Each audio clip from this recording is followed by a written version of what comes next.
ডলারের তুলনায় রেকর্ড পতন ঘটেছে ভারতীয় মুদ্রার। বিশ্বজুড়ে বিনিয়োগকারীরা ভারতীয় বাজার থেকে জমা পুঁজি তুলে নেওয়ার ফলে নজিরবিহীনভাবে তলানিতে ঠেকেছে ভারতীয় মুদ্রার দর। এর পাশাপাশি আরো বেশ কিছু কারণ রয়েছে। এখন এই পরিস্থিতি থেকে উত্তরণের পথ কি? অর্থনীতিবিদরাও বা কি ভাবছেন, দেখুন কেটিভি বাংলার বিশেষ প্রতিবেদন। আশঙ্কা সত্যি করে দিন কয়েক আগে ডলারের তুলনায় টাকার দামের পতন ঘটেছে। 90 টাকা ছাড়িয়ে গিয়েছিল। বর্তমানে $1 ভারতীয় মুদ্রায় 89 টাকার কিছু বেশি। কিন্তু টাকার এমন রেকর্ড পতনের কারণ কি? অর্থনীতিবিদরা কিন্তু এর পেছনের একাধিক কারণের কথা উল্লেখ করছেন। একদিকে যেমন রপ্তানি কমে যাওয়া প্রসঙ্গের কথা তারা বলেছেন, পাশাপাশি বিশ্বের বিনিয়োগকারীরা ভারতীয় বাজার থেকে পুঁজি তুলে নেওয়ার কারণকেও ব্যাখ্যা করছেন। যে পণ্যদ্রব্য আমদানি আর পণ্যদ্রব্য রপ্তানির মধ্যে ডেফিসিটটা এতটাই বেড়ে গেছে যে আপনাকে বলি অক্টোবর 2025-এ আমাদের -42 বিলিয়ন US ডলার আমাদের কিন্তু এটা হচ্ছে ঘাটতি, মানে এই যে আপনার হচ্ছে ক্রমবর্ধমান বাণিজ্য ঘাটতি। সেই হঠাৎ ফরেন পোর্টফোলিও ইনভেস্টররা তারা সেই শেয়ার বা যেগুলোর থেকে ছিলেন তারা সেগুলো বেচে দিয়ে তারা আমেরিকাতে তার টাকা নিয়ে যাচ্ছেন।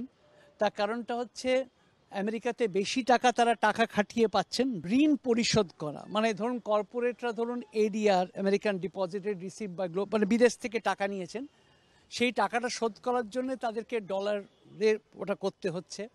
বা শিক্ষাক্ষেত্রে আমরা জানি আমাদের ছেলেমেয়েরা বা অনেক ভারতবর্ষ থেকে যাচ্ছে বা অনেকে ওখানে পুঁজি বিনিয়োগ করছেন। এটার কারণেও কিন্তু ডলারের চাহিদা বেড়েছে। এটাকে একটু সোজা করে বললে যে আমদানি যদি আমরা আমদানি মানে কি, আমরা বিদেশ থেকে পণ্য কিনছি, তার ফলে কি হচ্ছে আমাদের টাকা পে করতে হচ্ছে, এবং যেহেতু পে করতে হয় বেশিরভাগ ক্ষেত্রেই ডলারে, US ডলারে, ফলে আমাদের অনেক টাকা ডলার বেরিয়ে যাচ্ছে। যদি আমাদের রপ্তানিটা অর্থাৎ আমরা বিদেশে মার্কেটে বেশি পণ্য বিক্রি করতে পারতাম, তাহলে আমাদের তার বদলে কি হতো, ইনকাম হতো, ডলার ইনকাম হতো। কিন্তু আমাদের যেহেতু ইম্পোর্টটা অনেক বেশি দেন এক্সপোর্ট, ফলে আমাদের অনেক টাকা ডলারের মাধ্যমে আমাদের বেরিয়ে যাচ্ছে। দ্বিতীয় কারণ হচ্ছে মুদ্রাস্ফীতির ফলে কি হচ্ছে, আমাদের দেশে আমাদের অনেক পারচেসিং পাওয়ার বেড়ে যাচ্ছে, অর্থাৎ আমরা রিয়েল পারচেসিং পাওয়ার কমে যাচ্ছে, কারণ আমাদের দেশে অনেক বেশি দামে কিনতে হচ্ছে, যুদ্ধ বিগ্রহ আছে, এইসব কারণে যারা ক্যাপিটাল ফরেনার যারা ইনভেস্ট করেছে তারা আনসার্টেনিটিতে ভোগে, তারা টাকা তুলে নিয়ে যায়। এবং টাকা তুলে নিয়ে যায় কেন? এমন জায়গায় ইনভেস্ট করতে চায় যেটা অনেক সিকিউর। এই পরিস্থিতি থেকে বেরোনোর ক্ষেত্রেও বেশ কিছু পরামর্শ জানাচ্ছেন অর্থনীতিবিদরা। প্রথমটা হচ্ছে একটা যেটা দিয়ে শুরু করেছিলাম অ্যাকচুয়ালি, যদি এক্সপোর্টটাকে বাড়ানো যায়, অর্থাৎ যদি আমরা বিদেশে যদি পণ্য বিক্রি করতে পারি, তাহলে যেহেতু আমাদের $1 যদি আমি বিক্রি করি, $1 মূল্যেরও বিক্রি করি, আমি কত টাকা পাবো? 90 টাকা পেয়ে যাবো আমাদের কারেন্সিতে। ফলে আমাদের দেশের ভ্যালুতে অনেক বেশি টাকা ফ্লো করবে। যেমন ধরুন যদি রেমিটেন্স করে, যারা আমাদের বিদেশে আছেন, এনআরআই আছেন, তারা আমাদের এখানে টাকা পাঠান আত্মীয় স্বজনকে, তারা আগে যত টাকা পাঠালে দেশের ভ্যালু মানে কারেন্সি যত বাড়তো, তার থেকে কিন্তু এখন অনেক বেশি বাড়বে। থেকে আপাতত বাঁচার কোনো উপায় নেই।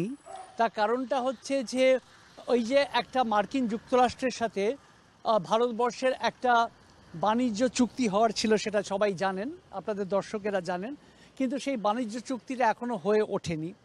এবং পুতিন সাহেবও ভারতবর্ষে প্রধানমন্ত্রীর সাথে আলোচনায় লিপ্ত হয়েছেন।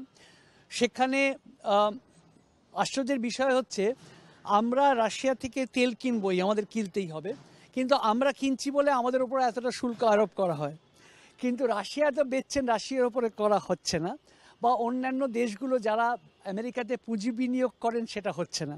সুতরাং ভারতবর্ষকে কিন্তু নিজের ওপরেই আস্থা রাখতে হবে, যদিও অন্তর্নিহিত পৃথিবীতে সকলকে নিয়ে চলতে হয়।